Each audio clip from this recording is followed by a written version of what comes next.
U.S. Vice President J.D. Vance has once again sparked widespread outrage after calling mass migration a theft of the American dream, igniting fresh debates over immigration and opportunity in the United States. Vance's anti-immigration remarks, originally intended to appeal to his political base, have backfired, with critics going so far as to call for him to send Usha back to India, a reference to his wife's immigrant heritage. In his latest post, Vance claimed that immigrants are taking opportunities away from American workers, framing the issue as a zero-sum struggle over jobs and economic advancement. He argued that studies challenging his point of view were unreliable, suggesting they were funded by people getting rich off the old system, implying that vested interests are manipulating the narrative on immigration. The post came in response to a construction worker who claimed he had seen increased work opportunities after ICE's recent crackdowns, which Vance used to reinforce his controversial argument. However, Vance's comment about immigrants stealing the American dream appeared to unintentionally target his own family, raising eyebrows and sparking accusations of hypocrisy. J.D. Vance is married to Usha Vance, an American-born daughter of Indian immigrants, highlighting the personal stakes and contradictions in his remarks. It is worth noting that America's second lady, Usha Vance, grew up in a Hindu household, adding a cultural and religious dimension to the backlash against Vance's statements. The couple has 3 children, sons Ewan and Vivek, and daughter Mirabelle, who, like their mother, have Indian heritage, further complicating the public perception of Vance's claims. Users on X quickly pointed out that, according to his own logic, Vance would have to send his wife and children back to India for stealing jobs, exposing the irony in his post. Another user slammed Vance for seemingly throwing his own family under the bus in pursuit of a Republican nomination, accusing him of prioritizing politics over personal integrity.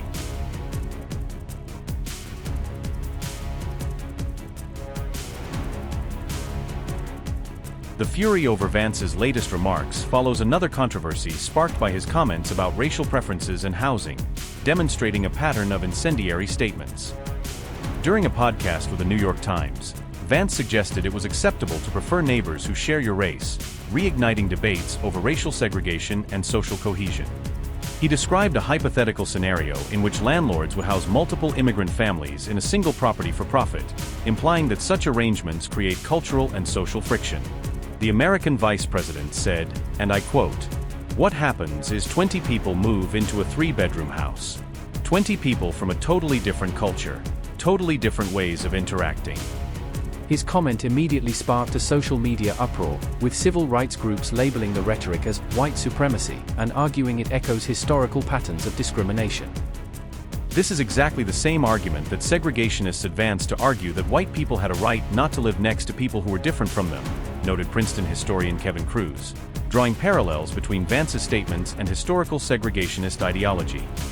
The U.S. vice president has also faced scrutiny over remarks he made concerning his wife's Hindu faith, raising questions about respect for religious diversity within his own household. Vance made the controversial statements at a Turning Point USA event in Mississippi, suggesting that he hopes his wife may one day adopt his Christian faith, citing their church visits together as part of the discussion.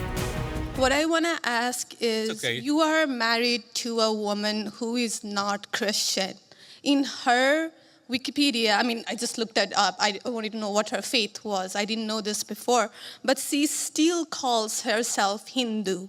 You are raising 3 kids in interracial, cultural, racial, religious household.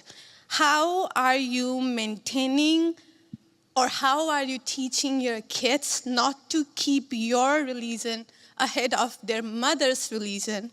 Or how are you teaching them that your kind, they're that kind who got here just few years or few decades ago is different or is better than your mom's kind who got here just a generation before?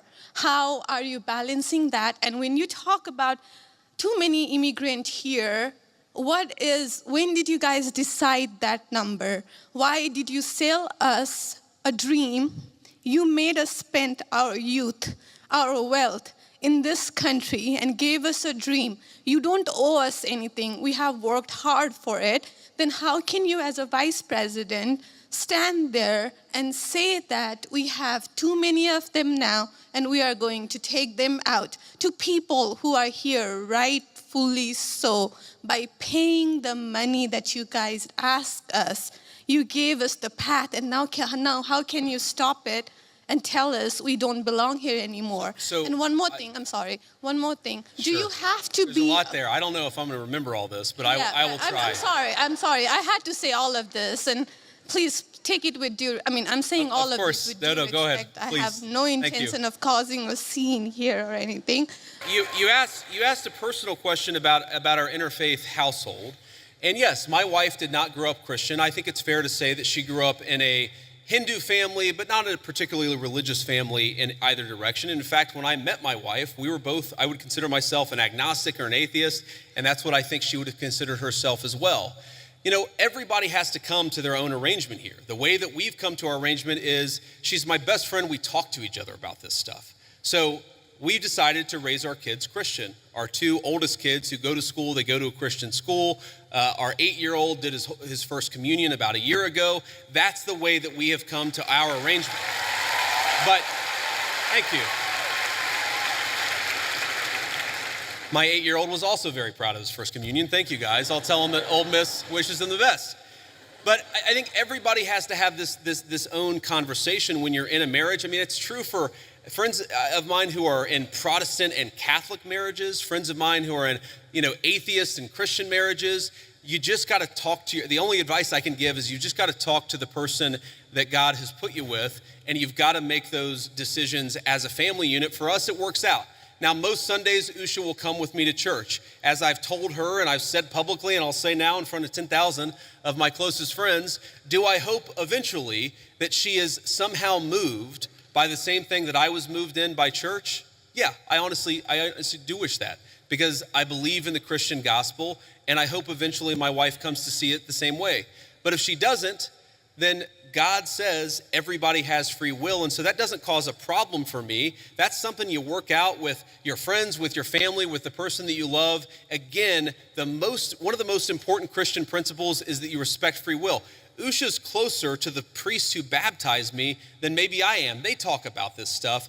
My attitude is you figure this stuff out as a family, and you trust in God to have a plan, and you try to follow it as best as you can, and that's what I try to do. I want to make a Civil rights advocates quickly criticized Vance for being dismissive of his wife's beliefs, arguing that his comments trivialized her faith and autonomy.